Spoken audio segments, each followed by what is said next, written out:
Un viaggio l'incomenza da chi, in scentreno in direzione do Levante Ligure. Le nasce la giornata di mazzo e giustamente qualche ne approfitta per farsi una pisa. Me saieva che ho visitato 5 terre, come fai a sta signora tedesca. Ma per stavolta, go un'altra meta. Da spesa monto in sciacuriera per Ceparanga, da lì parte o cammin in scelerta via di Monti Liguri. L'itinerario d'anche monta subito custesando Bolano, fino a arrivare al valico dei Solini. Andando avanti, si trova al passo dell'Arpigella.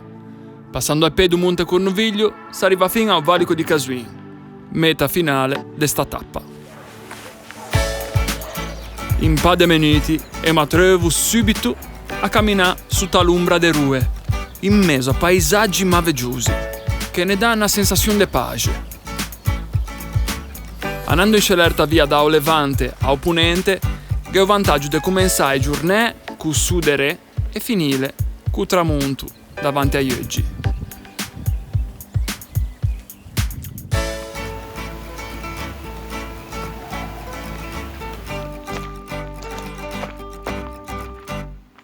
Ma perché Anna fa un viaggio di questo tipo da soli?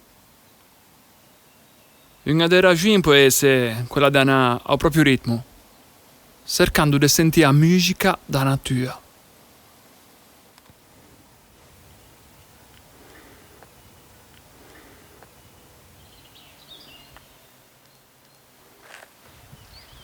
E oggi puoi andare in libertà, fino a costa, fino a Toscana, e trovare dei posti curiosi, come sto bosco, qui in mezzo una cappelletta de pria.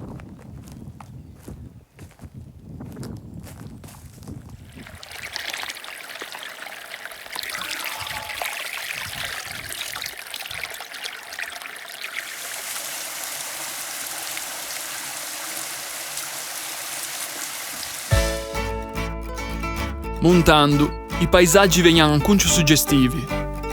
Mangio qualcosa e ammiro il panorama.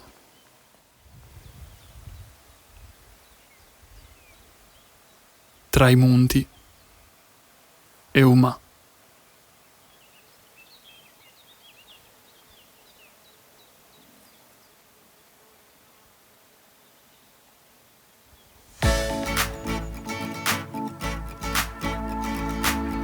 Chingo in mezzo al verde fino al valico di Casuin e arrivo a trattoria a Bergo di Cacciuei, dove sta io a notte. È calata la sera, ho cenato qua dal rifugio dei cacciatori, ho mangiato veramente bene. Ho incontrato da gente scetta e simpatica, che fino una donna francese in viaggio verso Assisi. E previso in meteo per domani, non sono guai buone. Meglio posasse e repigiasse.